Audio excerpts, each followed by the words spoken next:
Hello and welcome back to my live stream of the Errant Kingdom by Lunaris Games.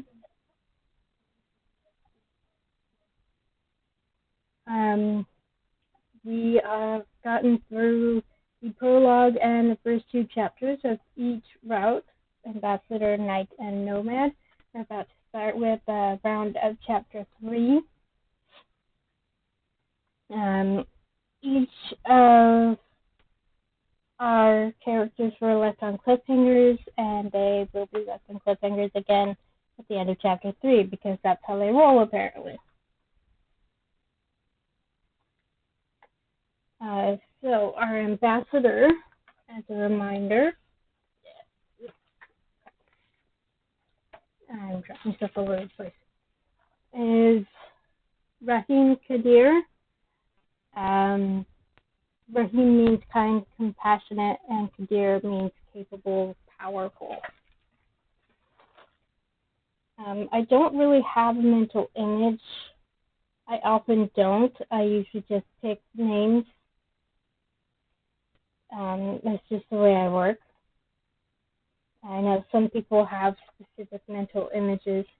A lot of times I will come up with specific mental images for characters for what I call my canon playthroughs.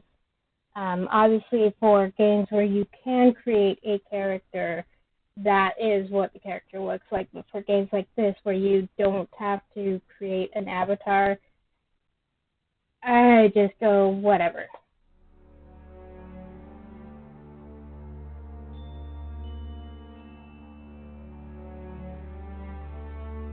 So here we go. As you'll recall, at the end of the chapter 2 of the Ambassador's route, he came to this chapel on the side of the castle, and someone addressed him. And then, end of chapter, we haven't even seen who this person is. So, I've never seen this woman before, but her pointed ears, her familiar red curls, the gleaming brown eyes, and even her taste in hair ornaments are oddly familiar. Lady Silverleaf, I assume.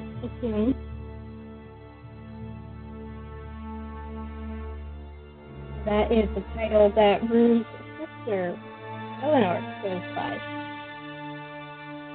I believe Lucian told Rahid to call her Lady Silverleaf. Lady Silverleaf smiles. It's a dimpled one, the shape of it reminding me of Rue's, the lack of warmth entirely her own. I mean, gorgeous.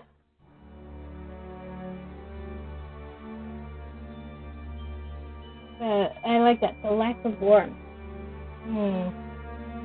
She's beautiful and bathed in the cold moonlight, her dress and the ornaments in her hair glimmering. It's impossible not to feel alarmed. The name the court gave me, yes, but you may call me Eleanor. After all, I already know your name. It would only be fair.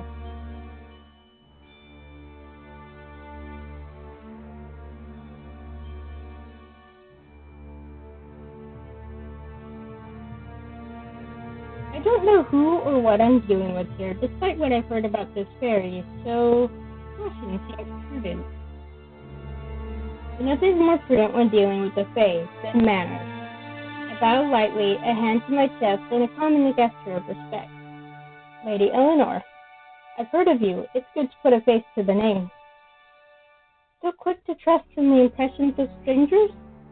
I look up at her, but she's smiling wider now, her face full of mischief. She's testing me. Strangers, no. Friends, yes. Fair enough. Who would it be if we can't let some of our world and thoughts be influenced by the people we trust? Eleanor looks past me, and I follow her gaze to the tall ceilings above. I feel like the 4 abstract winged statues on the high pillars might be gone, but much my relief, they're still there. Not that it makes them any less creepy. Remembering what it feels like here moments ago before Eleanor arrived, I also have no doubt now that they are alive. This whole place is, the land itself. You seemed a little shaken when I came in. Did you perhaps listen in on the pulse beneath this chapel? The pulse? I suppose it is sort of like that. Did others come here to do the same so often you would think so? Only the faithful and those hoping the gods aren't real come here. One to be comforted, the other to be proven wrong. Eleanor looks down at the flowers blooming at our feet. Her smile turns wry, almost sad. And here's the rest of the world pushing our way through the open air by breaking stone. And here I thought Novus was known for the amicability between its fairies and its gods. Oh, but of course we are amicable. There's no other safe way to exist. We do so love danger, it's true. Eleanor raises an eyebrow at me. But even the fair folk grow weary of turning seas, of constant and volatile storms, of blood-starved beasts and old hungry gods. Eleanor circles around me, her heels clicking sharply on the stone floor, and where she gets closer to the flower beds, they visibly grow, blooming fiercer, brighter. As she walks further away, they inevitably deflate, shrinking. It's kind of sad.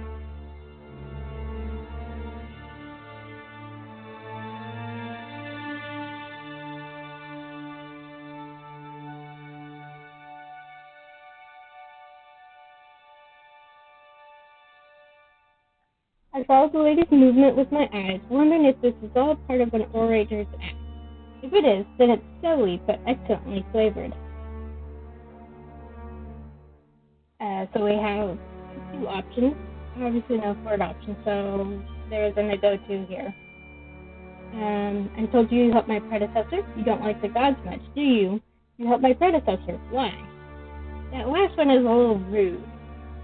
So we're going to go with the first one because we are curious. I told you help my predecessor. I nod at her, almost a bow, but no more than that. You have my gratitude. Eleanor turns and arches an eyebrow at me. Why? It wasn't you I was helping. An ambassador represents their kingdom. You help him with to help us. She seems to consider my words, then taps and tosses her head, sending a wave of bright auburn hair over one shoulder. They were so quick to ride on each other's names, mortals are. You should be careful too. Eleanor takes up her slow, circling walk again, but this time I am the axis of her attention. She walks those paths around me, tapping her knuckles to her jaw, eyes bright with curiosity. This castle is usually such a terrible bore. Your arrival alone had them in a tizzy, even before the assassination. How nice of them to titter and gossip amongst each other behind my back. Such is the way of your kind. This is true. You hide behind the beautiful bands made of slaughtered birds, speaking as though praying you would fail, while simultaneously hoping your unsupervised forays into town would turn into something new and exciting. And they might just be right, which I cannot imagine is a good thing for you. She tilts her head and stops, the flowers at her feet growing, swirling on the cold stone floor, blooming.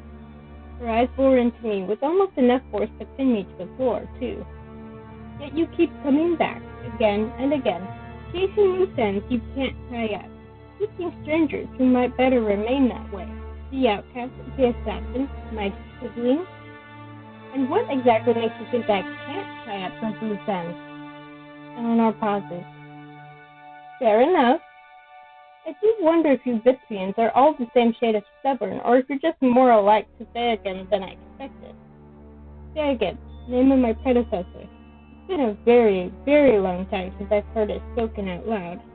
Well, you do liven up this old, dusty place, Ambassador. Never let it be me who does something so sensible as to advise you against poking the hornet's nest. You've already shown much better grace in doing so than my dear, clumsy friend. Thank you. The bar is set firmly upon the dirt, but I have the vague impression that keeping my mouth humbly shut as I step over it might go a long way to not antagonize Eleanor. And I might need her help. She's a fae who's closely affiliated with the noble court, and is probably much younger and much less mysterious than, say, a demon. Not to mention that she's less distracting than Lucian. There is that. I look forward to making your acquaintance further in the future when I trip over something fun and dangerous. You make a habit of coming around to scold me for wandering around looking for answers that will unmake me. Eleanor frowns and crosses her arms, her annoyance immediate and gratifying. Yes, this is someone I can get to know. I love that. But the fact that they can annoy her is what is the deciding factor. Funny that, I remember you to be quite affected by my entrance. Yes, I'm sure you believed that I was. She huffs, and then snorts, the sound so very Rue-like that I can, for the first time perhaps, feel the resemblance rather than just see it. Yes, you know how to treat us, no need to brag, Ambassador. It's late, don't let me keep you. Never, my lady. Eleanor smirks, but she looks around us pointedly, and I understand what she means. Part of me wants to sit down again, to reach for that pulse beneath this chapel, and yet another part hopes that what I sensed before was just a delusion. But I know it's real. The land breathes. It's all around us, a thing alive, yet too immense for me to comprehend. A god? My mind runs circles around the word. A god? The god? Novus? The many-faced? It's too terrifying to imagine, almost, and it makes me think about what kind of person would think to assassinate the king and queen. Speaking of which, I've never seen their majesties. Have you ever met the monarchs? Eleanor seems startled at the question, but she crosses her arms and frowns sharply. For a moment, I'm sure she won't answer, but eventually she sighs. Yes. Once. Often they are together, not that it matters. One's presence alone is enough to stifle a room and everyone within. Are they, I make a vague gesturing motion to the chapel around us. Demigods, as the rumors say? That was what Theogen was trying to find out, and they nearly killed him for it. If you wish to know, you will have to succeed where he failed. I don't have that answer for you, at least not the truth. Disappointing, but also illuminating in another sense. That was what Theogen was after. It's no wonder they sent him packing. Now, quick aside here. The ambassador has not met the monarch at all? I thought it was common practice for ambassadors to at least visit the monarch of a country and to acknowledge their arrival as new representative of their home country. But that's in the present. This is definitely not the same as what we're used to. How strange that they only send him packing and not something worse. Question the monarchs of a kingdom that reveres the god as Novus does? I mean, in our own history, there have been examples of monarchs being revered as gods.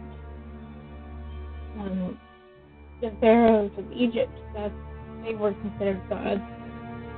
I know that for certain.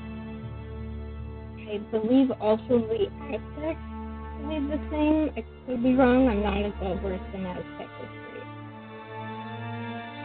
It is late, and you've given me much to think about.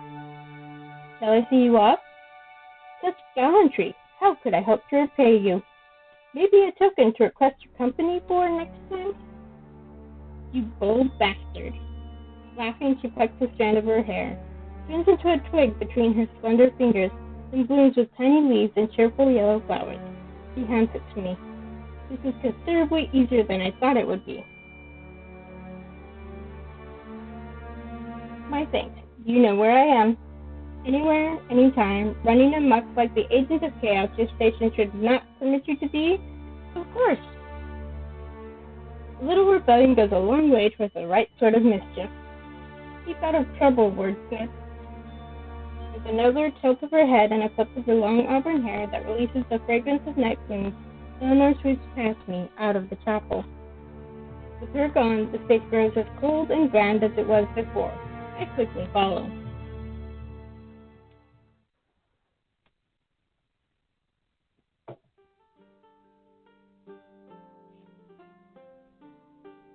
Is that a Quite an audacious request to make. Amazing what some nondescript clothing and a cloak can do to render the entire populace ignorant to my identity, isn't it? Yes, my liege, very amazing. Cedric heft the knapsack filled to the brim with our purchased goods over one shoulder, creating a loud clinking noise. No one on the busy street even spares us a glance, though. Such is the proof of his forget-me magics working. I did say you didn't have to come with me. Who would help you carry your things? You would no doubt hire somebody to do it for you, have it delivered to the castle under your name, and then the whole town would know the esteemed Bitcoin ambassador has been out wandering the streets. I shake my head at Cedric, but there's no denying that he's right, at least some parts. Maybe it would have been the wise option to just stay inside today, haven't I wandered around enough in recent days? But the encounter with Eleanor last night left me restless, and what I sensed at the chapel. Being out here among the crowd, among normal people, provides a sense of reassurance from what I learned last night. That will have to be enough. Besides, grinning, Cedric drifts to a nearby stall, and I follow him. He studies the gilded hand mirrors on display intently before pointing to one in the corner. It's a sizable amount of money, according to the vendor, but it's nothing compared to funds I have, so I don't bother bargaining. Cedric tucks it in with the rest of the things we bought with a wink. You're full of ulterior motives, Sir Cedric. Hey, sometimes even I want nice things. Besides, you're right that it's less oppressive out here than in there. He jerks his chin at the castle in the distance. There's a crowd of town girls moving closer to us from one side. We allow the flow of traffic to pull us along. I glance at the various guards stationed at even intervals all around. People might have stopped talking about the assassination, but security hasn't let up. Of course it wouldn't. They haven't caught the assassin. Do you believe that their majesties are demigods? I don't know what to believe, honestly. Does it really matter what they are, though? They're watchful and powerful and won't tolerate their authority being questioned. That's all that matters to us. Okay, this is another one that is kind of meh. I don't think there's really a right choice.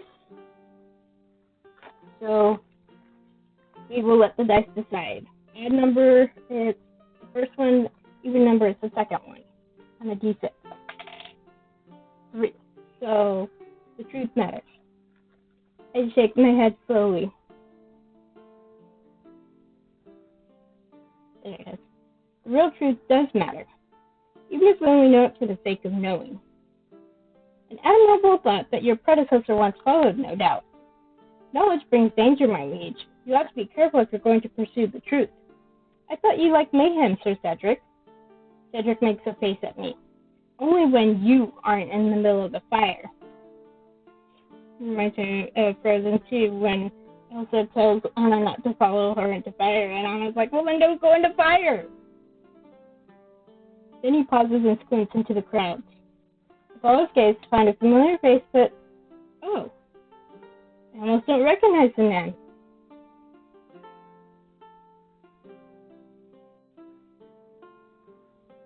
Excuse me, sir, how dare you? How very dare. I almost don't recognize the man.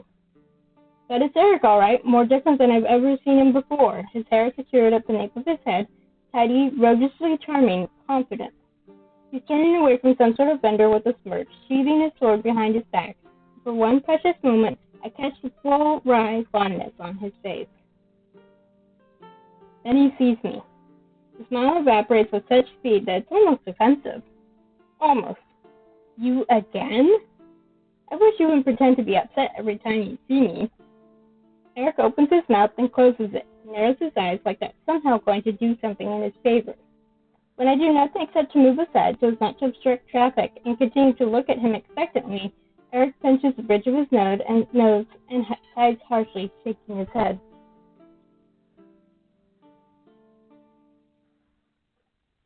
And with a hangover of all things.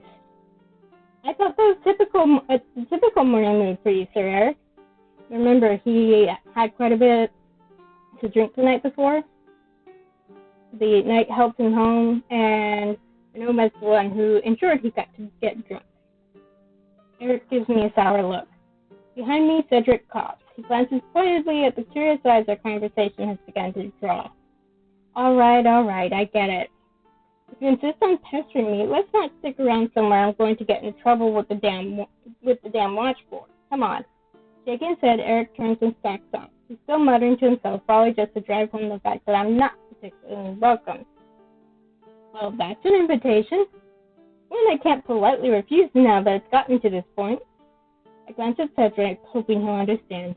He does, of course, with eye rolling and head shaking. He reaches out to relieve me of the purchased goods I'm carrying, and then jerks his chin down the busy market road.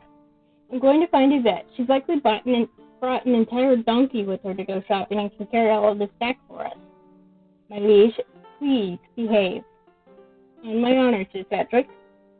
Cedric gives me another look, and more playful than anything, and strides off into the crowd. Smiling, I make haste after Eric's retreating figure. Eric hasn't gone far, which for me is proof enough he doesn't actually want me gone. He just goes to about the end of the street, where he stops near a bakery and leans against a brick wall, arms crossed and expression resigned. You look like you think I'm going to chase you down if you run. Wouldn't you? You've proven to be pretty persistent.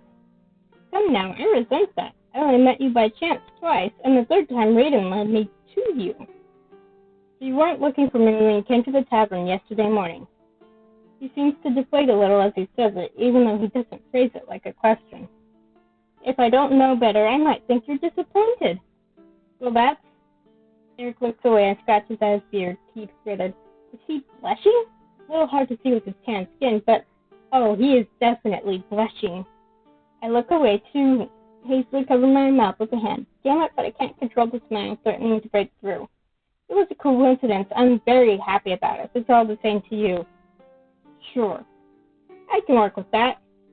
He clears his throat, frowns as though upset at himself, and shakes his head. As is today. A coincidence, that is. But again, I'm glad. If things keep working out like this, I might just leave that castle every day. Eric frowns at me. It might have been irritating at a different time, but I recognize the expression on his face. Cedric tends to drown the same way more often nowadays. Concern. That doesn't mean you should just leave the castle on a whim. It's dangerous out here. There's killers in the streets, and who knows which ones are dumb enough to try and take a knife to someone important. Really? In broad daylight? The worst evils are often committed in broad daylight. He says it with dark conviction. Okay. It's obvious which choice I'm going to pick. Even so, the sentiment is sweet.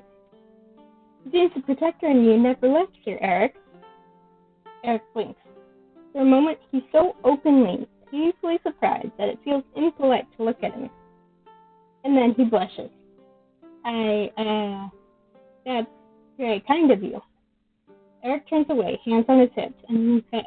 His eyebrows are knitted so tightly together, he looks almost constipated. I can't help it. I laugh. Hey, come on now. Sorry, you're just trying so hard to keep it together. So you go and laugh at me? That's not right. You're laughing too. Indeed he is. Not openly, but he's chuckling and trying equally hard to hold it back. At my words, Eric seems startled to realize it and runs a hand down his face and groans. How manly. But his shoulders are still shaking, broad as they are, and with the shirt he's wearing, I can't miss it. Is it going to be all right? Won't that make your hangover headache worse? Damn right it will. Too late for that now. Eric pinches the bridge of his nose and breathes in, out. Your face is still red, by the way. He holds up a stern finger, eyes still shut tight. One thing at a time. I shake my head and take a few steps away, just so I won't keep laughing and get this going all over again. I know how things like this work. Laughter is as contagious as yawning. The giggle loop. Actually, not quite the giggle loop, but yeah.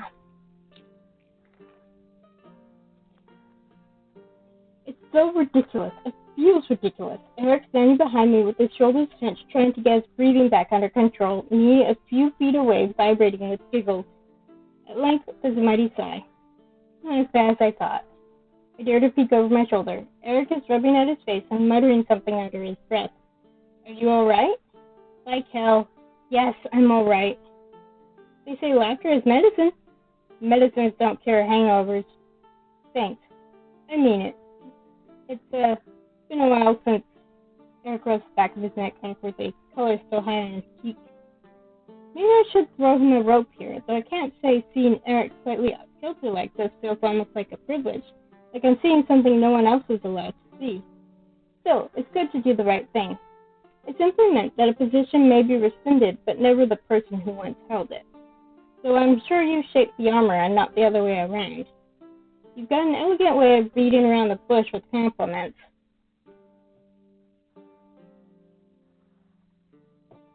Well, could you blame me? Honesty floored you so much, it seems more chivalric to leave you standing. All right. Eric makes a vague gesture with his hand, but more like he's surrendering and asking for mercy than dismissive. I cross my arms. It's hard, so hard, not to smirk. There's the aristocratic smugness. You had me, Ambassador, and you've had your fun. The point is made. A quick and graceful retreat, Sir Eric. Eric crosses his arms, too, and smirks. There's something almost nostalgic in the way he's looking at me. There's something else.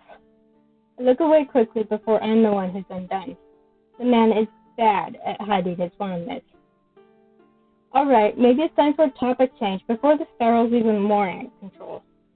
Are you heading out somewhere? This looks... Gesture his clothing and the sword on his back. He wasn't exactly unarmed before, but this looks different. He almost seems to carry himself differently, too, reminiscent of nights before they did part for a task. It's what's different about him, I realized. Eric this morning seems to radiate a sense of purpose, not just some washed-up has-been drunk loitering in a tavern. It's a heartening and welcome change. Oh, this? Eric makes a noise in the back of his throat. Frustration? And jabs his thumb over his shoulder in the general direction of town. He's going to leave and make a living, plans which were demonstrably delayed. He tilts his head and raises an eyebrow at me, but the smirk removes any sting his comment might have had. I hope it wasn't too great of a delay. We'll see. Are you a mercenary? That would explain why he's got to know people like Raiden, now that I think about it. Well, I wasn't aware those types of people are numerous here in the capital. Is that surprising? No, it's not, though I didn't expect it. The Watch and the Knights seem to have such a monopoly on dealing with problems around here. And the Assassin's Guild has a monopoly on dealing with the unmentionable problems, I take it. That's about right. But Novus is an old city with more problems than we, Venice Knights and Watchmen, can handle. There's always things to be outsourced to sell swords. Can't quite get rid of that mindset.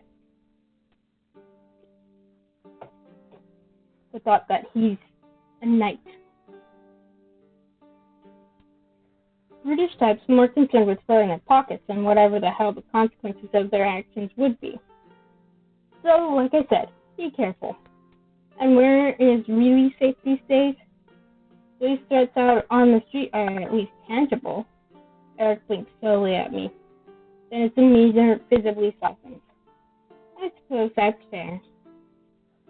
Have you enjoyed the city at least? Gave up on scolding me for walking around, have you? Eric shrugs casually. I know the stubborn type when I see one. Obviously, we're taking the third option. It's a beautiful city. I tilt my head and smile, raising an eyebrow at Eric. The sights are lovely. Streets and spires and ex-commanders all. All right, now you're just laying it on thick. Is that a crime? Ugh. Eric drags his hand down his face and mutters something under his breath about wordy politicians and the honeyed words of lust. I have a distinct impression he's not exactly upset about it. So perhaps I should show him mercy. It's nice. What is exactly? To see something other than whiskey making you blush. As if. Yes, well, I'm glad one of us is having fun, Ambassador. I bow courteously, and Eric chuckles, quiet and warm. I should get going. Where to? Work. I stare at him. He stares at me, patient and giving no ground. I roll my eyes and turn away, fine, clearly he won't let me win at this. Your knight surely waits for you. It wouldn't be right of me to keep him, either. Who, Cedric? He's not one to mind waiting around. Of course he's never going to tell you that. He has a point.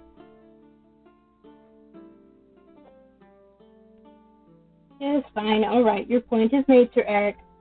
You stop smirking at me. Good day, Ambassador. Maybe I will see you again. No, I will most probably see you again, eh? Good, you have resigned yourself to the fact.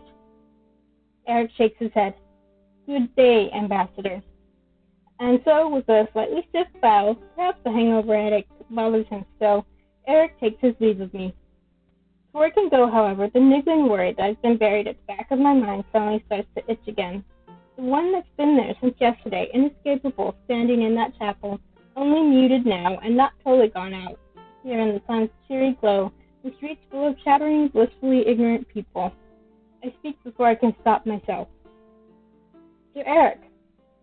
Eric pauses and turns, giving me an exasperated look. It quickly disappears, however. I wonder what my expression is like that it prompted such a reaction. Do you believe in God? The silence between us feels frozen.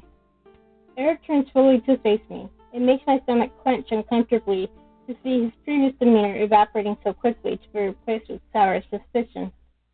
But it's too late to take it back now. Why do you ask?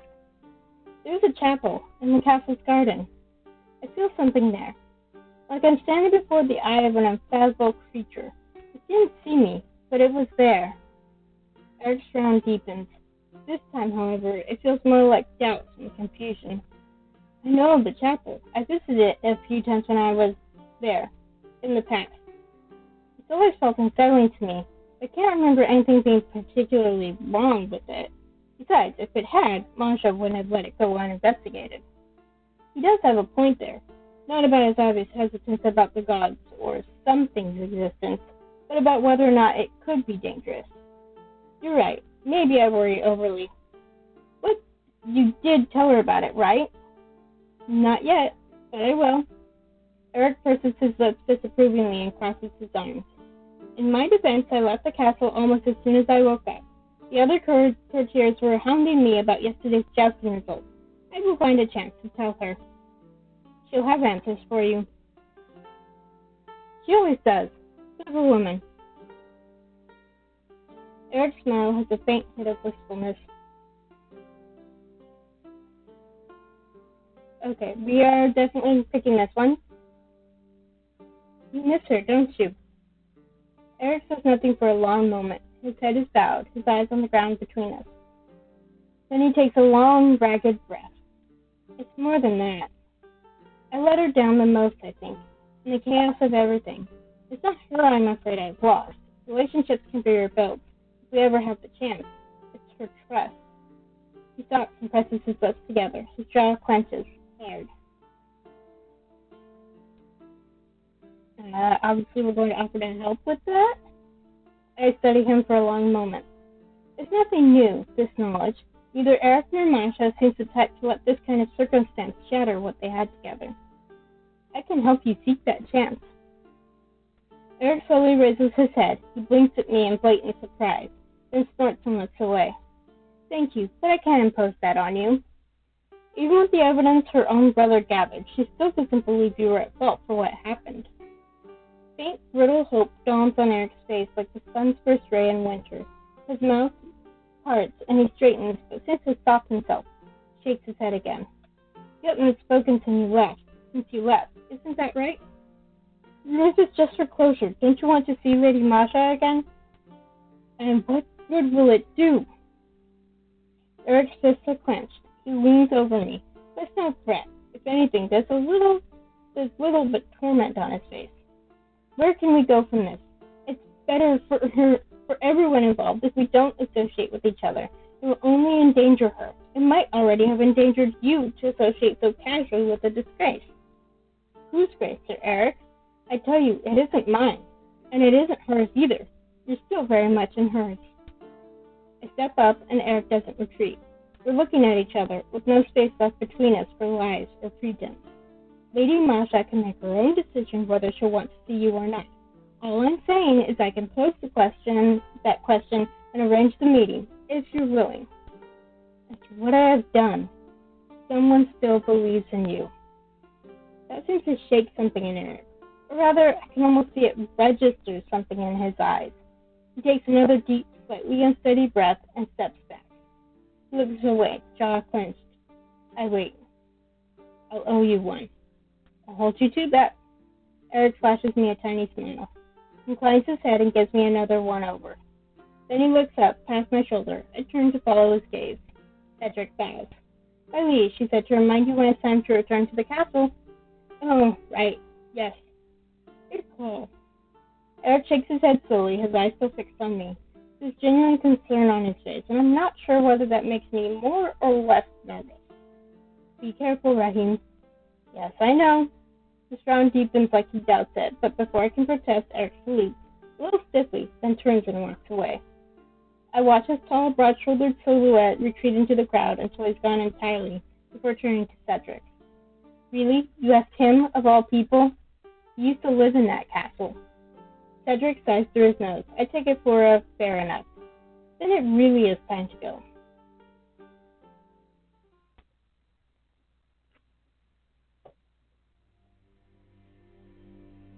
I'm in luck, as it turns out. The hallways are quiet and largely abandoned, save for the occasional servants and guards passing through.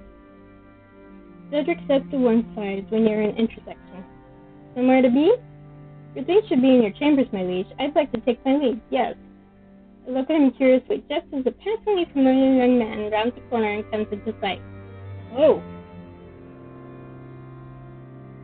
Now, as a distant familiar sight. Maddox Esquire pulls up short, just shy of us. His eyes are wide as he looks from Cedric to me. Then, strangely flustered, he bows deeply. Ambassador Kadir, to Cedric. Come on, I told you to drop the sir. Cedric shoots me a look. If he shoots me off like a cat, it wouldn't have been any different. It's nice to see you, Maddox. Nice to see you too. I was looking for you too, but someone said you'd already left the castle. He scratches his cheek shyly, but at least he doesn't look like he wants me gone too. If Cedric is boring holes in my face with his eyes, well, it's taking a lot of effort not to laugh. What do you mean, Mads? If it's about the things I gave you this morning, it's okay. Oh, no. I mean, they did end up coming in handy. I hope you didn't have to go all the way back to the kitchen to fetch a new pitcher and everything. Of course not. That's what handmaidens are for. He glances at me, then glances away just as quickly.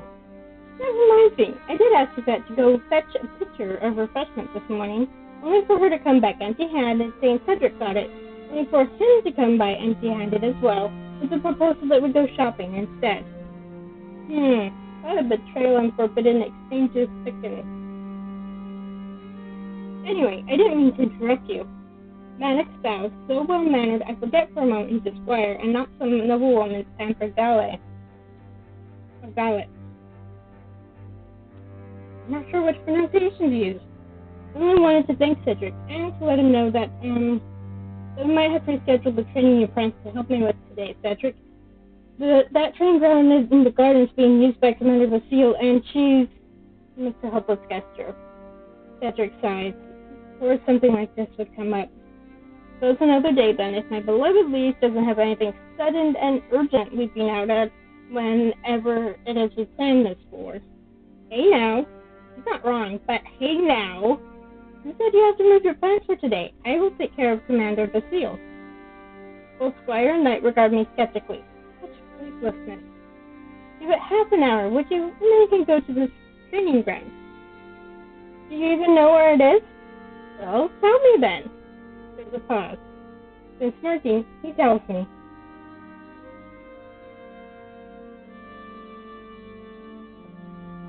I've never been to the training grounds Maddox mentioned before, but with Cedric's instruction, it's not so difficult to find it. Before I can even properly see it, I can already hear Olivia's harsh voice and the dull, violent noises of a dummy being hit. Admittedly, their intensity gives me a little pause, but I quickly conquer it. Olivia isn't going to do to me whatever she's doing to that poor dummy. After all, diplomatic immunity, yes? Yes, absolutely. Take a deep breath around the last gate path and come to the gate. And there's the Knight Commander.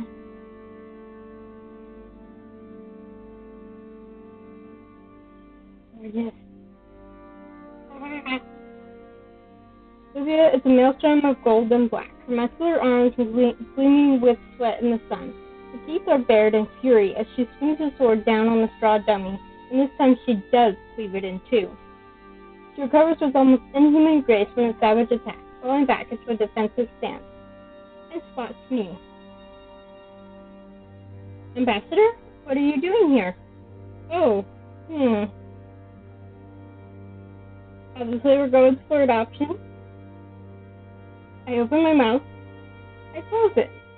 In my mind, the scene replays Olivia's deadly grace, the sheer force behind her blows, the sun on her golden hair, the sweat dripping from her chin, the gleam in her blue eyes, the way her bare arms strain and flex with the exertion. I open my mouth again. Come on, Raheem, say something, something coherent. Ambassador? Well, now Olivia's looking at me all strange. I am here to... Wait, I can't say outright that I'm here to distract her so Cedric and Maddox can have their little garden date. But try as I might, I can't quite string a coherent thought together, let alone make it sound good. Clearing my throat, I buy myself time by finally stepping into the training ground. I sure hope my face isn't as red as I'm afraid it is. God, it feels so hot. Olivia's laughter poked me out of the haze. She's shaking her head, her free hand resting on her hip and the sword held back at her side. Strands of gold that escaped from her braid frame her face, softens it just so, disheveled but so sharp, so sharp. Beautiful. You're gaping, Ambassador. I never thought I'd catch you speechless. Occasionally, I can have a normal reaction to beauty.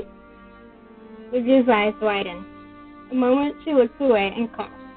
Her face, just now regaining its color from previous exertion, reddens again. It's cute, but God, are things awkward now. Better move on. Yes, that's the best thing to do. So what did happen? Instantly, Olivia's face darkens. She turns her practiced blade to the weapons rack off to one side, staring the dummy one last stark look before turning to me. An intruder. They come and go like eels in the mud lately, under my watch, and slipped away. Her hands balled into fists. What happened with their majesty, I cuts herself off ruthlessly and sighs, her breath whistling sharply as broken glass over her teeth. A moment passes, Livia's shoulders clenched and tense. Then she raises her head, sighs, and turns to me again. I apologize for the outburst. You got me at a bad time. I wish you wouldn't have. But I appreciate that you came to see me. Most wouldn't. Now I feel now I feel bad. Sort of did show up for Cedric and a squire friend of his after all. Still, that doesn't mean it can't be wrangled into something mutually beneficial and sincere at that, right?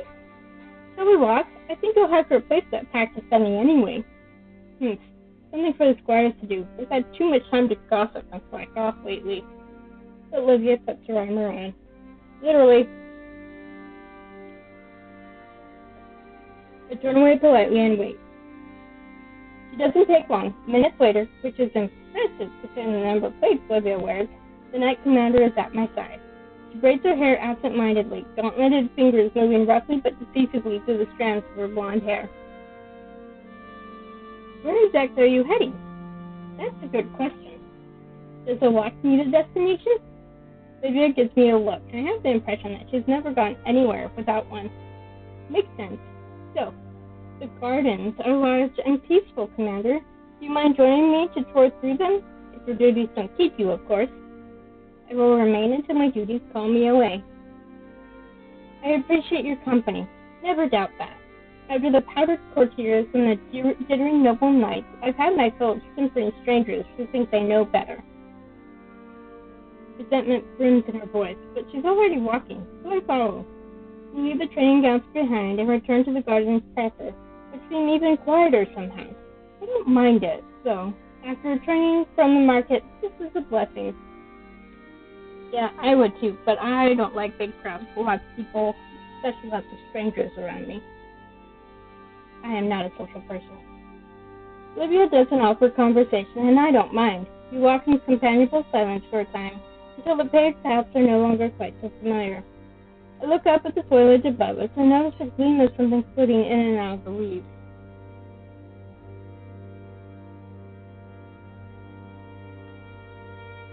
The branch Eleanor gave me yesterday night since it's stir where I keep it in my pocket. When I was a young squire, I would spend my days off here in the gardens, wandering these parks, searching the bushes, searching the bushes, pretending to find enemies of the kingdom to chase off. Livia is smiling, small but nostalgic.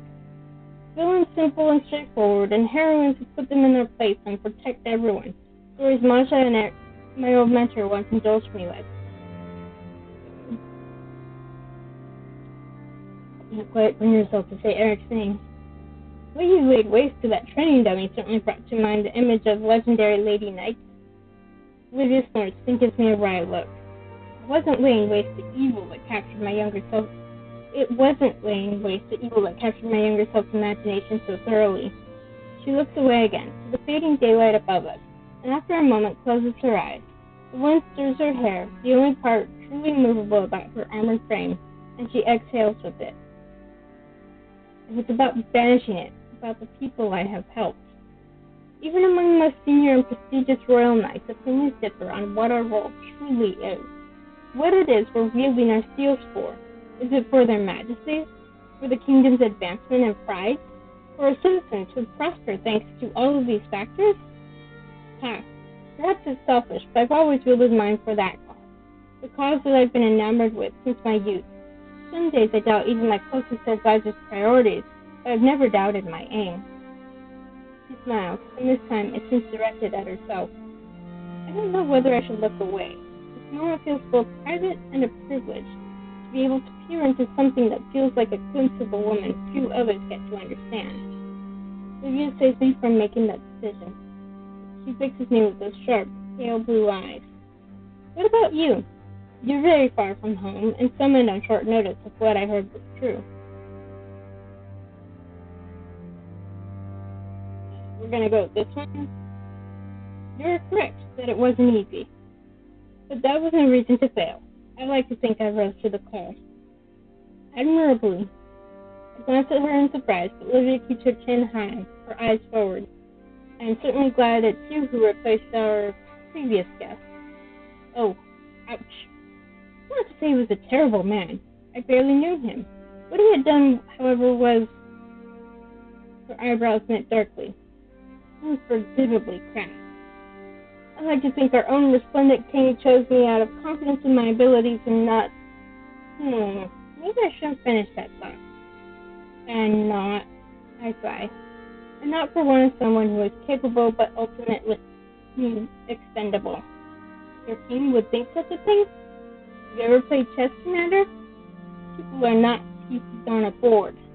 I share your sentiments. That doesn't mean those by whose word I live or die do the same. You just make difficult choices, I've been told. I'm sure the choice was difficult for his resplendent majesty, too, but it was made nonetheless. You think too poorly of yourself, Ambassador. Your king isn't a fool, and surely sent his most skilled speaker. After all, your position is of unparalleled importance. This is lovely. I think we get this conversation even if you don't flirt. The freshness of her tone is a surprise. It's a surprise that leaves me warm inside. Thank you, you're generous. Olivia narrows her eyes and I quickly rethink. That's to say thank you for your confidence in me. There we go. You're welcome. We made a long loop around the gardens during our conversation, I realized. From here, I could see the silhouette of servants and sentries walking in the open-aired hallway beyond. The chatter is a distant noise. It's almost afternoon. Incredible how quickly and quietly time slips away from us. Like that burglar slips away from me. Baby's hand clenches so tight around the hilt of her sword that the leather squeaks. I wince. So I have sympathy for wherever this is. Is it Raiden? More than anything. We do find out who it was that she's referring to.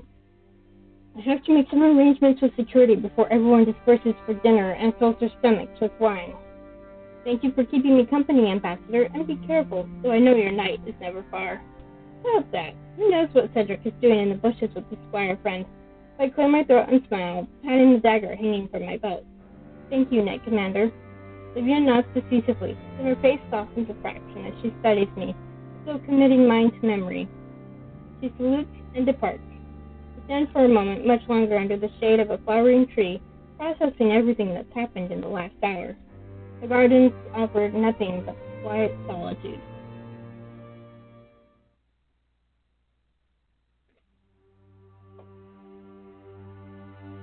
The first thing I know for certain when stepping foot into my favorite library in the castle is that I'm not alone. The sound of conversation cut off rather precisely the moment I entered, but not fast enough that I wasn't able to catch at least who's talking, and I recognized both voices. I walked past a few shelves, then turned. Well, I was hoping it would be someone we knew. This sure is giving me deja vu. Raiden winks at me, brazen and shameless as always. It's an effort not to roll my eyes. Raiden, Ambassador Veritas? Please, I insist that you call me Lucian. Lucian, then. Should I return another time? After all, Lucian is leaned almost all the way back on a desk's edge, and Raiden is right next to them. The cant of his hip, the way he's also resting his weight on the same piece of furniture, the way they're looking at me and at each other. So, this is kind of significant because these two floor options are just for Raiden and Lucian. This is for both of them. Or we can just not flirt at all. But this signals the polyamorous flirt. So we're going to go with this one. Unless you don't mind one more for company. Raiden laughs and pulls back, holding his hands up in surrender. Lucian, however, only raises an eyebrow. Their fingers closing around Raiden's chin stops him cold, and I can almost feel his breath freeze in his lungs from where I'm standing. A bold proposal, Ambassador. Color me impressed. Lucian grins, slowly and wide, their sharp teeth bared. Reminds me of the first time I met them, only this time they spare me no courtesy. Assuming, of course, you have the mettle to follow through. They let Raiden go, but rest a golden-clawed hand on his shoulder, and as though charmed, he settles back at their side. Raiden shoots me a look from under his lashes, and his smile was flushed but crooked. I hope the sound of my swallowing isn't as loud as I threw that it is, and crossed my arms.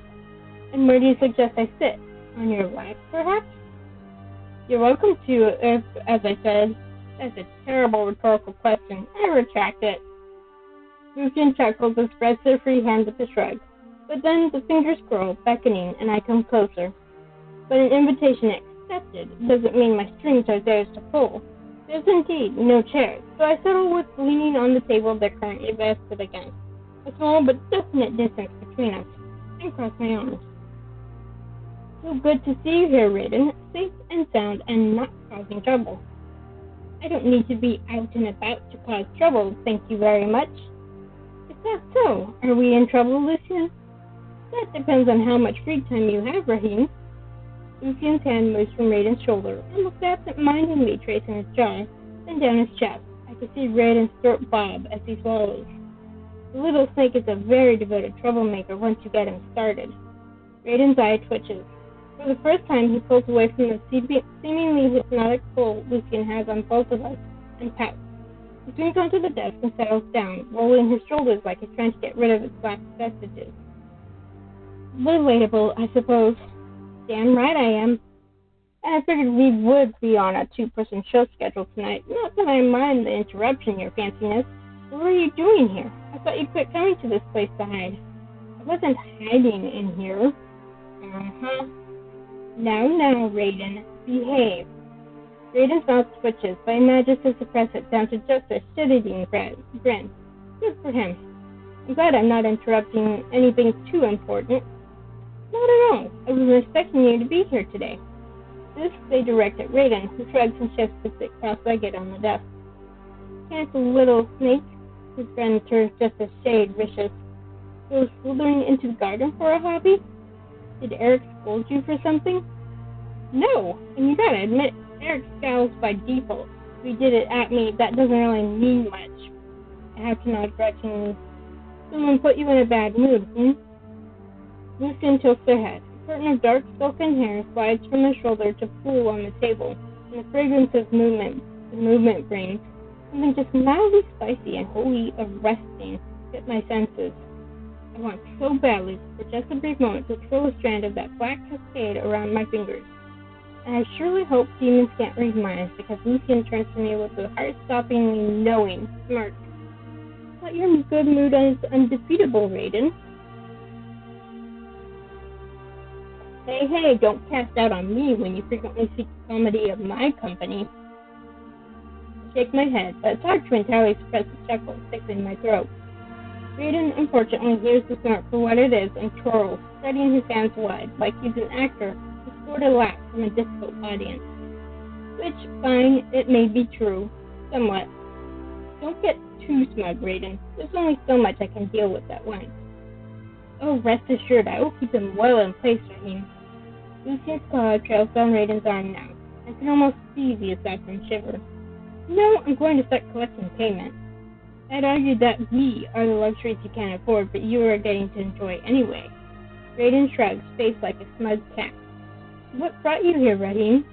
Honestly, I don't remember. I was probably on the way to look for something to read, or maybe to just hide from my duties for a while longer. Nothing pressing, I'm sure, or I would have recalled it. The promise of your company makes everything else rather pale in comparison. What did I say about flattery, Raheem? That it can get me anywhere? I looked past Lucian and their pleasant yet sharp-edged smile at Raiden, who's staring with rapt attention. Besides, I figured you wouldn't have let a snake who couldn't talk sweetly into your chambers. What can I say? I'm a man of many talents, and many more you have yet to master. But he has time. Lucian arches an eyebrow, and Raiden flushes red, but that grin is unwavering. I'm shocked and impressed. Like they know what they're thinking, Lucian turns to me and stares a little smiling. Maybe it's just as well that you arrived when you did. Weren't you saying something about obligations, Raiden? Not important ones. Pouting, Raiden leads right in, almost throwing a leg over Lucian's lap. The demon lets him, but presses a hand to his chest. I don't know what the look on Lucian's face is like. But a moment later, Raiden withdraws with a bigger pout. Fine. You know, I still am going to treat this as an interruption. He winks at me. And I say you owe me a better evening next time. You're welcome to try and collect the debt, Raiden. You better look forward to it. With an exaggerated bow that would have set half the castle's nobles to strangle him, Raiden vanishes out the window. Lucian looks at it, swinging open in the wind long after he's gone, and sighs deeply, blowing in and out as he pleases, like always. He wouldn't have left if you hadn't chased him away. If I hadn't, none of us would have left until a sentry found us. Yours is the only pleasant interruption I will tolerate, Raheem. The grin widens, and I hope my face isn't as red as it feels hot. Was I interrupting something? Nothing that wasn't better for your presence. Now you're just too much, Lucian. Lucian chuckles and leans closer, almost close enough for their breath to go over my cheek. They don't touch me the way they've toyed with Raiden. The presence is just as overwhelming. Absolute. So walk away. I don't move. I didn't think so. The ghost of a golden claw traces the edge of my jaw, so sharp and so pleasingly gentle, and then Lucian straightens. I didn't think you would be the first to withdraw, Lucian. Consider it a mercy. I hope our next meeting isn't as fleeting or as accidental, Raheem. I look forward to your company, and I dare say, so does the snake. With a bow that's every inch as courteous as Raiden's had been showy and clumsy, Lucian takes their leave. It's been too long, far too long after the door is shut behind them, retaining my composure.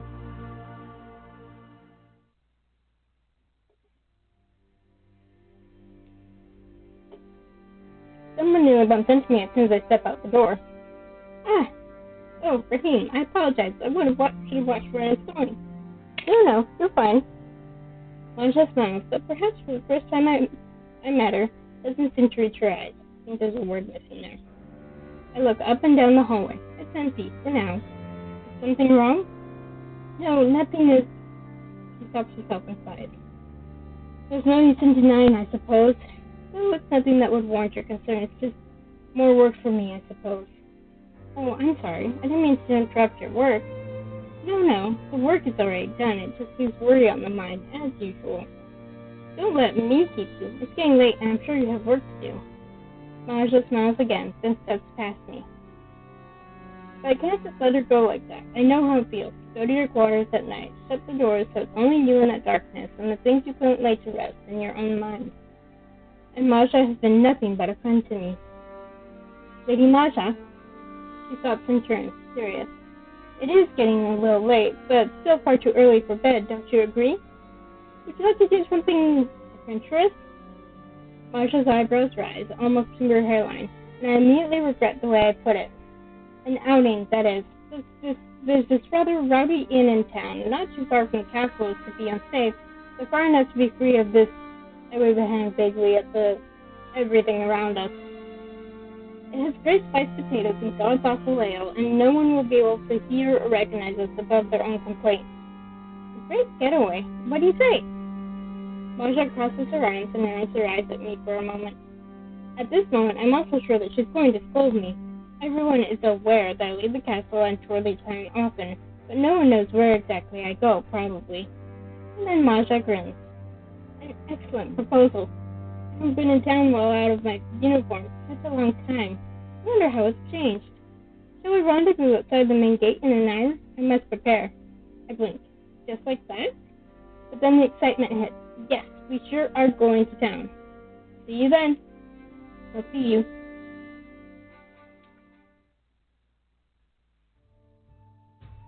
We'll get to see casual Marsha.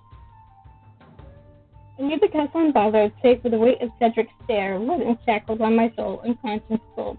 He will be alone, he tells me as much, but a distance touring the city because he's mad. Fair enough, I truly feel sorry for what it's worth, but I already told Marsha after all. Shaking my head, I push ahead into town, walking quickly. The faster I get to the tavern and back, the happier the poor man will be. Just as soon as I turn a corner, however, hey, Raheem! If Rue hasn't practically hopped out from my side street all too comically, I might have drawn my knife and stabbed them. As it is, I try not to double over my knees and breathe hard for too long. Sorry, didn't mean to scare you. Raiden teaches you too many tricks. Rue blinks, then they grin mischievously. It could be the other way around, for all you know. The expression quickly disappears, though, and Rue tugs at their sleeve in a way I've since learned being so nervous about something. The way they're looking at me, too. I don't like it. Rue, what have you done now? It's not me who's in trouble. Well, nobody's in trouble. It's just that I saw something bloody strange in the forest yesterday, and it's just a friend who might get curious and go look, and what if they get in trouble? For the record, they're referring to what they in the night saw. At the end of the next chapter 2. Also written in the nomad side as well. But Rue doesn't know that. I blink at Rue. Okay, yes, that doesn't sound like it's any of your business. But I can't go chasing after them. The thing, it involves things that aren't they. And you know how our laws are about interfering with things we know are explicitly beyond our sphere of influence. So do mortals. But you don't get boiled for 2 decades of the dancing plague for doing it. They look at me with huge fawn eyes, and ugh. Is this urgent, as in a matter of life and death? Rue opens their mouth, then closes it. They seem to be struggling with themselves for a moment that I wait with as much patience as I can.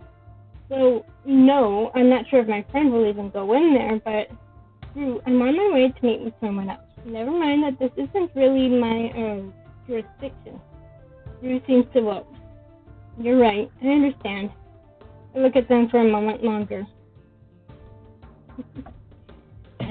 So, we're obviously going to pick the third option. I'll do it for you. Rue's eyes widen.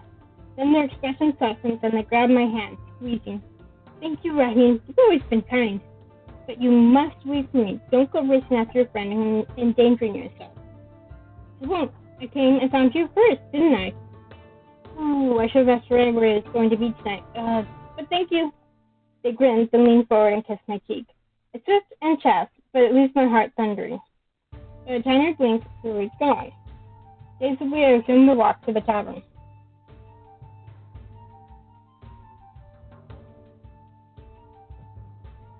I'm half worried Marsha doesn't know this is the tavern I met, but as soon as I step foot inside, a barmaid swoops over to me with a simple grin. She's so nice, I figure she must have been given quite a sizable tip, and sure enough, she leads me right to a booth in the back where my partner in crime for tonight has already settled in. I slide into the free, I can talk, really. I slide into the seat in front of Marsha and take in her disguise. How do you like my casual dress?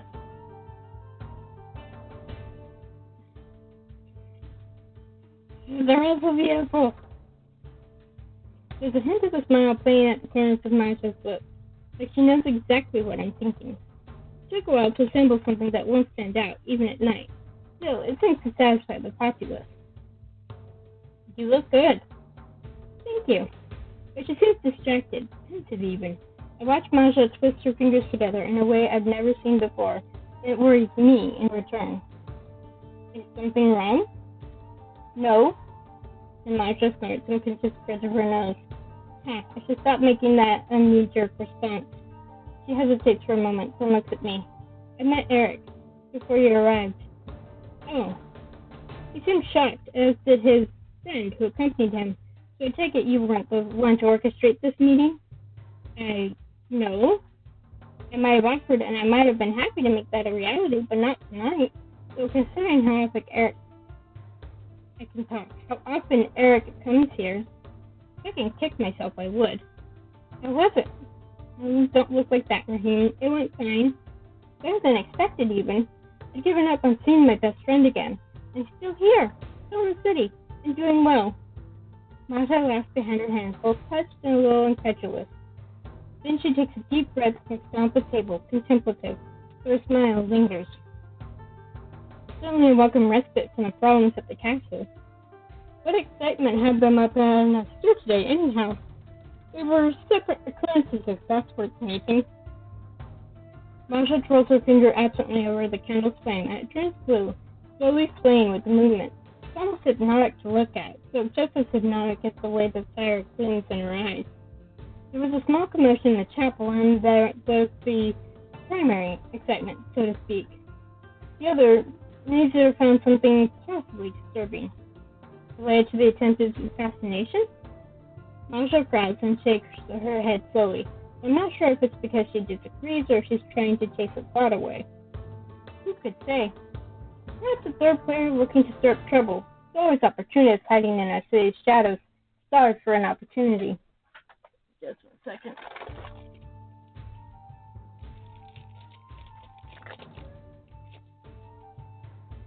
But there was a silent, some kind of possibly illicit gathering in the forest outside of town, with too convenient a coincidence. The gathering that the Knight, Nomad, Rue, and Raiden all saw. I feel cold. What Rue had said, outside of town, what they had seen with our Knight. Are you investigating? Certainly. Maja smiles at me, though it's a little more amused than reassuring. I shake myself and sit back. Of course they would be investigating. Novus's royal security is nothing if not thorough. It's simply... His eyes looks at the flame again, then pushes it aside. He spoke to me there earlier today. Frankly, he thought I told you too much about Eric last night. That's right. I thought it was Maja that told the ambassador.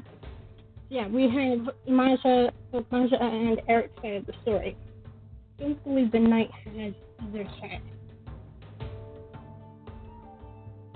A brief but intensely annoyed scowl flickers across her face. So out of character with what I've known of her that I almost think it's a trick of the eye. Naturally, it isn't any of his business. But it had me coming back to old doubts, rather. I have no regrets about the choices I made to fulfill my duty. But sometimes I can't help but think whether what I've done was... She trails off and sighs harshly, pinching the bridge of her nose. Seeing Eric again. It didn't hurt, don't worry. It was anything but that. I'm so glad that he's alright, that he's still here. But even with everything, were we right to act as we did back then regarding his circumstances? And if we did, how can we make amends? Obviously we're going to take the third option. You're a good person, Masha. Do you know that? Masha blinks, but that hasn't been something she's expected. The candle flickers and it makes odd shadows dance over her face. Paints her features with uncertainty, real or imagined. Unthinkingly, I reach for her. I don't know where I want to touch her exactly, and my finger has already grazed Masha's cheek before I startle from the momentary daze. Her eyes widen and I snatch my hand back, heart hammering. Stupid, rude and impulsive. I could... Then her fingers have closed around my hand. Tentatively, gently. And then when I don't throw away, equally from shock and because the way my heart's racing in my chest has changed to something much more, I don't know, she squeezes. You give me too much credit, my friend. And you give yourself too little. I take a quick, sharp breath to steady myself, then lace my fingers with hers. Masha looks away. Her dark lashes hide her gaze, but not the way her cheeks darken. But she's smiling. She's smiling, and I feel like my chest would burst at seeing how beautiful she is. That's so. The moment thankfully doesn't build in intensity. Masha gently withdraws, leaning back in her seat. She gazes at the other patrons milling about, seemingly listening to their muted chatter. The intensity on her face captivates all of my senses and more. It's the lawmakers and the lawkeepers' way is to offer no apology or recourse to those they found wrongfully guilty. I hope I don't sound too pessimistic, but it does me no credit to deny the truth. Still, that doesn't mean we can't ignore the wrongs for convenience's sake. There has to be some way to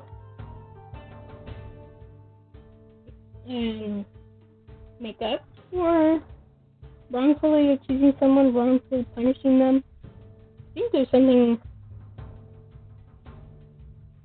I don't know if there is such a thing in today's justice system, at least in America.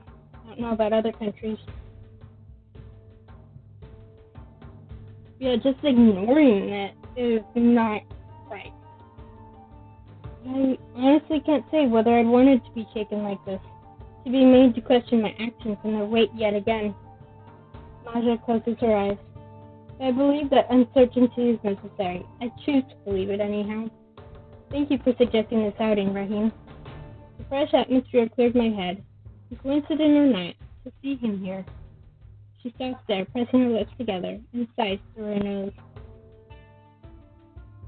And notice the icon for the third option. I should probably sort. So this is kind of hinting, at them getting together.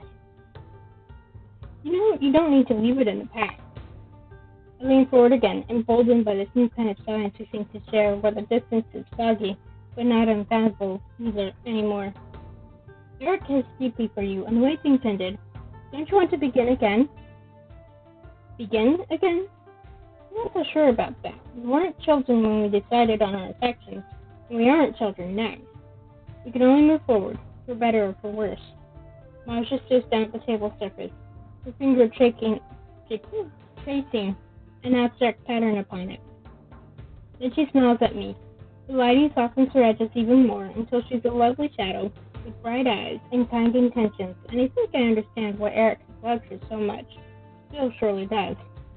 But moving forward doesn't have to mean leaving the past behind. You're right about that. We are different people now, I'm sure. That doesn't mean we won't be able to find new ways to fit into each other, to make new space. I'll think about it. And Rahim? She reaches for my face, her fingers slipping under my chin to tilt my head up. Don't think you're not invited. I love it. Oh, just that little tiny hint. Now, keep in mind, you don't have to romance Eric and Marcia together, or Lucian and Raiden together. But for me, it just feels weird to romance them separately. Like, it feels like they should be together, but I guess it's just because I'm so used to the idea of them together. Something behind Masha's ear shines blue. She pauses and reaches for it, turning her head away so whatever glimpse of the crowd can't see her. That didn't sound right. I watch as a fragile blue wing flickers into existence, ensconcing Masha's ear like it's whispering a secret. It might be with the way her brow furrows. A moment later she sighs and straightens. There's a delicate frown on her face, like she's annoyed, but trying not to let it show. Another interruption? My brother and his squirrels are making a habit of these. I can't help but wonder if these are on purpose or not. Masha sighs gustily and looks up, and I follow her gaze to see the barmaid making her way to us. Food and drink have arrived at last. She flips her braid over one shoulder and takes one of the mugs, giving the contents a dubious look. I know, right? But it's drinkable, don't worry. I do trust you. Raises her mug as though to say cheers, then downs half of it in one go, and wipes her mouth on the back of her hand. My jaw must have hit the table. Masha doesn't seem to notice, eyes on the drink instead, with a new sort of appreciation. You're right, not bad. Much more alcohol in it than expected out of a tavern. I didn't think you drank. I don't want to say swill, but that's rather unkind, but... Tavern swill before? I've had a few times in my youth. I'm not always well behaved, you know. Caesar was always the one who cared about propriety and not doing foolish things. My favorite handmaiden and I, we used to sneak out of our ancestral estate when we still lived there and went to the local tavern. The owner knew us and gave us something mild to drink, so it could feel like the proper rough and tumble crowd.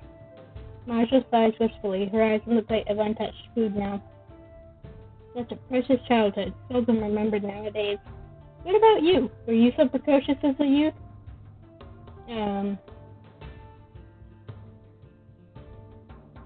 Well, we can say we were well behaved or only misbehaved when we wouldn't get caught, but I always like going with this one. Because why else would the ambassador bother going out into the town all the time? Oh, I gave my minders hell. Now I think about it, I probably still do. They're just closer to my age now instead of being twice or thrice my age. You can't scold me as fiercely as my childhood once did. Our estate was vast, our territories lush and bountiful. If not that, then the surrounding lands. The horizons were too broad and too beautiful for me to not run for them. Yours is too, hard as it must be to imagine it where we are now. Perhaps one day I'll get to see the rest of Orentis. It's a beautiful place. Masha takes a sip of her ale, this time a thankfully much more manageable mouthful. Her eyes are bright. I don't suppose you're going to give that call any mind, are you? Not really. It's been so long since I had a chance to be out here like this. I'm going to savor it. She picks up a fork and pokes the food, eyebrow raised high in curiosity. How's your appetite been? I hope the cuisine here suits your palate. It's an obvious invitation for casual conversation, and I take it because it's only right. The rest is history. I don't know how long we sit there and talk about nothing and everything, nor do I remember having ever talked about myself to anyone here in Novus this much. I don't regret it. Masha is an attentive listener as I expected she would be, and the things she tells me in return are just as interesting and endearing. So I have to admit, it's a shamefully long while later when I realized I told Rue I would go with them. Masha notices right away. Is something the matter? Just realized I had another sudden appointment to keep. Please don't think I'm two-timing you. It came up as I was on my way here. Perish the fact, I would never assume that of you. Probably a good time anyhow. Someone at the castle would be shaking it down looking for me right about now. Masha sighs gustily and knocks back the rest of her ale. Then she gets up and extends a hand to me. Isn't it supposed to be the other way around? That I help you up? What's a little lack of decorum between friends? Grinning, I accept her hand. She yanks me to my feet, surprisingly steady. That mug of ale doesn't do anything for her at all, huh? Masha slings her coat back around her shoulders and squeezes my arms. Thank you so much for this opportunity, Rahim. I'm going to cherish this night for all the dreary work-filled ones to come. Be safe on your way back, and with whoever it is you're dealing with. I'm sure your trusty Cedric won't let you run into any difficulties. She winks, kisses my cheek, and then sweeps out of the door. I wait for a minute or so before following, feeling as refreshed as Masha surely is. It's a nice breath of fresh air before the guilt about keeping Rue waiting sets in.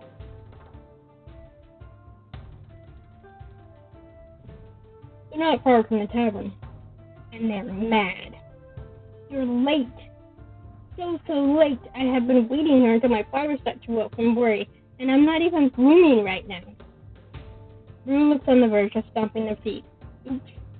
I know, but I did tell you that I have other obligations first. At this, the face stops.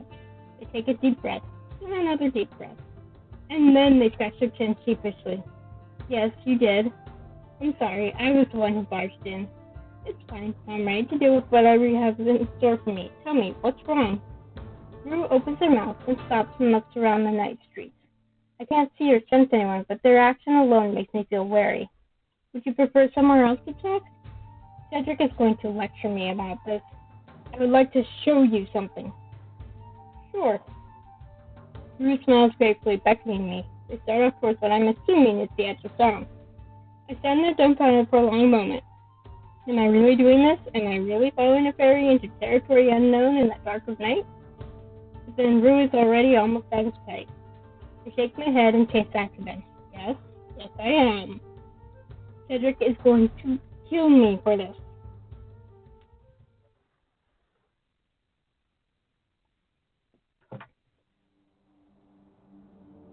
I've had a good think about what I was going to tell you. Rue ducks her head, trying to give me a sheepish smile. I think I might be overreacting. I wrap my arms and look at the night sky and count to whatever number it takes for my exasperation to die down. At least the scenery is beautiful. And it is. I look around us at the flowery meadow Rue has led us to. I think such a place exists not so far from the city walls. In it, my favorite place. I've been acquainted with it for a long, long time. Running Rue swirls an index finger, and petals are gently plucked on an invisible breeze to dance around them. Obviously, we're taking the flirt option. It's fine. I look around us at the flowery meadow Rue has led us to, and back to Rue, who stands amidst it all. Still kind of looking like they quite belong, like it's home. Slowly, I close the distance between us and reach for Rue's face. Long brown eyes widen, blinking, but they don't pull away, and I tuck a strand of auburn hair behind that pointed ear. Rue blushes furiously. But I like spending time with you. Probably in circumstances less precarious than this, though. Tell me what troubled you. Well, as I said, I insist. Went to find me, so it must have been important, whether you feel like you overreact or not. Rue's eyes softened. I reach up and brush her fingers over the back of my hand, a gentle request for me to withdraw, that I accept and nod. All right. The storm cloud of worry passes over Rue's face again. Past this meadow, here's the way into the woods. Past this meadow here is a way into the woods, where Eric lives, but he's not there right now. The main thing is, yesterday we saw some strange things there, I and a friend. I'm really hoping my friend doesn't go back and investigate, but in case that happens, they fiddle with their sleeve and look at me with big eyes. You want me to go in there. The thought bores me, but not with flattery. True, I appreciate how highly you think of my capabilities, but I'm quite literally dressed for nothing more strenuous than food and drink. What about Cedric? He's good. I don't want to tell him Cedric might be catching up right this moment from whatever he's involved in, crafty mad, so I have to think of something else. He's busy. Besides, why didn't you ask him? He wouldn't have helped me without you vouching for it. That's fair enough. Then Rue sighs and their shoulders drop. Maybe I just overreacted. I was just worried. We had these, how would you say, cultists? There are cultists in the woods all the time. But yesterday night, the forest treated them like an invasion. Sounds like something the city's guards should know. They're not wayward ambassadors, so now my curiosity is piqued. Rue scrunches her nose up at me, and I realize how absurd it sounds. All right, I'll do something about it. I don't have to. I'll go sniffing around too. Maybe it will just be something silly and I'll laugh about it later. Wayward chews on their fingers as they speak, however. I don't think so. I cross my arms and study them for a long moment. I can't help but think about yesterday night, ambushed quite like this, but the juxtaposition of the two people who have ambushed me is amusing. But I met Eleanor yesterday. Instantly, Rue perks up. How was she? In good health. She was rather sharp. Not at all what I had expected from someone who says she's your sister. Still, her partiality to foreign strangers was very much like yours. I'm glad she still has that in her. It's been so long since we last met. I sometimes wonder whether that castle swallowed her whole, made her into something much different from who she once was. They turn away from me and disperse the rolling meadows around us, contemplative, wistful. My sister and I used to spend many days here. The world was younger then, and our neighbors were numerous, older. They come here too, you see, to see us dance. We closes their eyes as the midnight breeze whispers through the hills, rustling the flowers, their hair, their clothes, my cloak. They stretch out their arms and breathe deeply, and I could imagine that the breeze would rush right into that waiting embrace. And dance we would, days and nights on this hill, among flowers like these, with no worry in our hearts, and nothing but unending joy and revelry. Who worries about tomorrow? Why would we? Why, when there is still today to live? I still remember the joy in Eleanor's eyes, the carefreeness of it all. The satyrs brought their lyres, the forest spirits brought their tiny harps, and mandolins and fiddles. We would have such great, great fun. Drew's eyes are on the stars above. Their light reflects in their brown eyes, perhaps brighter than they should, but nonetheless so seamlessly bright. Lower their arms. With it, Drew's expression calms, sobers. Sisters of the Valley, mortals would call us, those brave enough and curious enough to come to see. We welcomed them, of course, though you can imagine they couldn't keep up. Some were glad to stay, as it was, to lay down among the flowers and close their eyes to the uneasiness tomorrow might bring. As long as they can get away with no one waking them. It seemed a kindness and a courtesy to let them. Eleanor warned me, you know. She spent much effort getting me away from my tree in the middle of town, our birthplace. She knew that if I'm involved with mortals, it would just break my heart. Well, she's not wrong, but I wouldn't have traded peace of mind for what I have now, and who I've become. And on slowly, not wanting to break Drew's moment of self-reflection, when something catches my attention. Sisters of the Valley, you say? Why, yes. We were quite a pair. Maidens of gold and green, of spring and autumn, a revelry unceasing. The bards wrote so many songs about us, some even cut away favors with their skill. Then Rune raised her head. The smile doesn't waver. There's a gentle inquiry in their eyes. Okay, now this is more for flavor, but it is a significant choice was given. And so far, only the nomad and the ambassador get it. There's no similar moments for the knight. I'm trying to remember specifically. So, these two is just addresses the fact that we're non-binary. This one allows you to indicate that you are trans yourself. I didn't quite realize that at first, when I first played through this route as an ambassador. But once I realized exactly what the choice meant, I was like, okay, I guess an ambassador is trans. But in this case, we're not going to do that.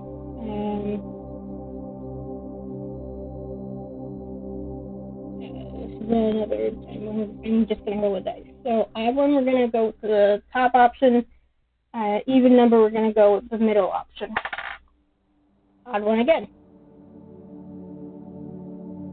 I clear my throat. This is awkward, but it's only right to ask. Basically, you're saying, have I been misgendering you? I apologize if I haven't used the right way to address you until now, Rue. What? Oh, no, you're good. For the ambiguity, it is the right way. They hum and clasp their hands behind their backs, turning to look at the night sky above us. Mortals sometimes cling so tightly to an assumption they make about a stranger at first, don't they? And even we, too, are strangers to ourselves at first. What else can prompt curiosity? Nurse slowly turns and folds to their knees. They drag a hand over the wildflowers growing at their feet, setting a few petals free. Worse yet, sometimes you cling to that assumption, like it's some foundational truth in your life when your heart knows it isn't right, or isn't the whole truth about yourself. Some fear that letting go of something they knew since birth means letting go of all their identity, all that they are. Who knows? Maybe they're right. The ones who build themselves up around what others tell them is the truth. But in the long years I've lived, I find that these sorts of realizations are simply another step to self-discovery. The flowers still blooming, unfolding more and more petals. The river leads to the sea, cutting through a meadow. In centuries it is the same river, going through a valley where the meadow once was, but still leads unerringly to the sea.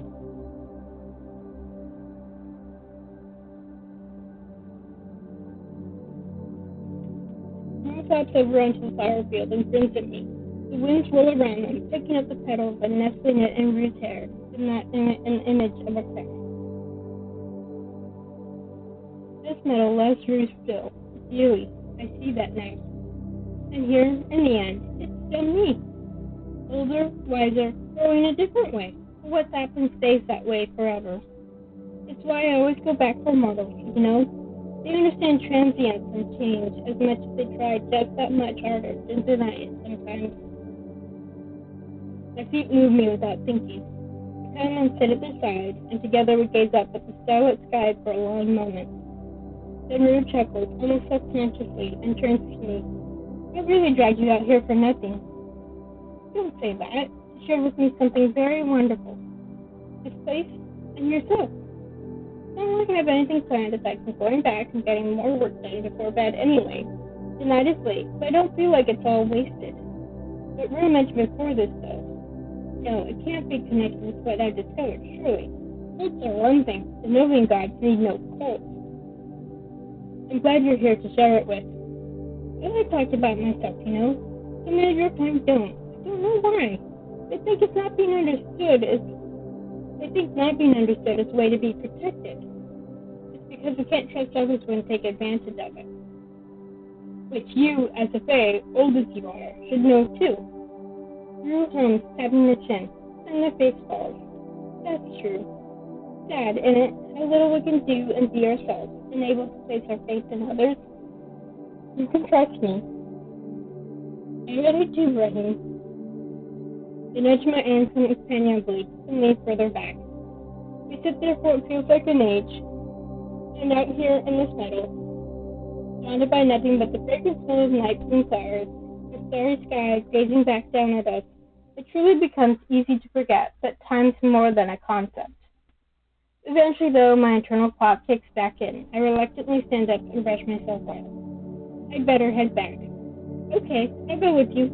Are you sure? Come on, I'm the one who dragged you out here. Let's take the shortcut through the forest. I know what I said about, stranger danger, but the forest is empty tonight. Grinning, Rue gently takes my hand. As we leave the meadow behind, the flower crown Rue wears falls apart, the petals drifting back to the earth. It's tempting to look back, to follow the descent of those fragile flowers, but I know better. It is the shorter path, as Rue promised. In no time at all, I could see the silhouette of the city, and damn is it laid out. I couldn't go the rest of the way from here. You sure? What about the guards? Cedric's bound to show up soon enough. He'll escort me back. Poor Cedric. I'll have to bribe him with something tomorrow. If you need help, let me know. And the road looks straightforward, but you'll have to take a round path through the trees, so don't worry if you see it starting to curve. Rue gestures at the dirt path leading towards the city. They're also saying something else. I can't quite focus on their voice.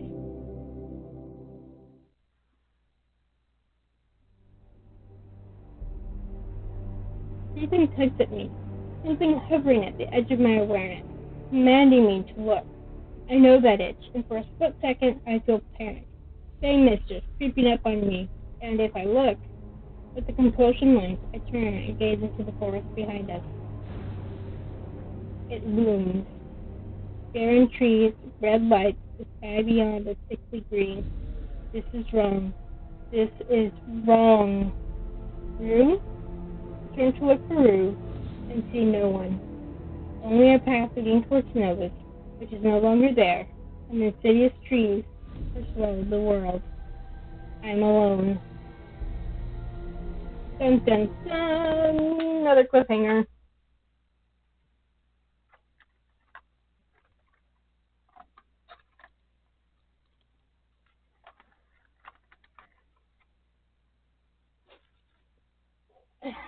So we will pick up with that in 3 weeks. Because next week is Knight's turn. And then week after, Nomad's turn. Awesome. Okie dokie. There we go.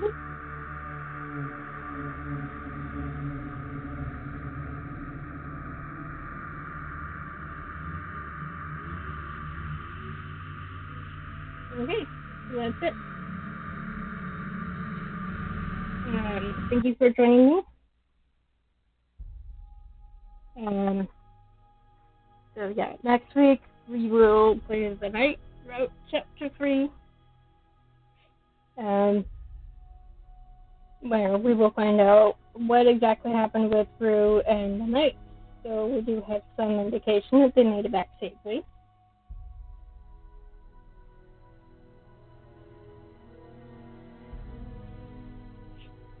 So I hope you all enjoyed this, and have a great week. And I know I mentioned before about possibly playing one night come Sunday, but I forgot I was getting my second COVID shot Sunday, so I didn't play it. I haven't decided about this coming Sunday. But eventually I will, because I do want to play the Legend revamp. Yeah, so that's it for now, and I hope you all have a great week. And until next time, take care.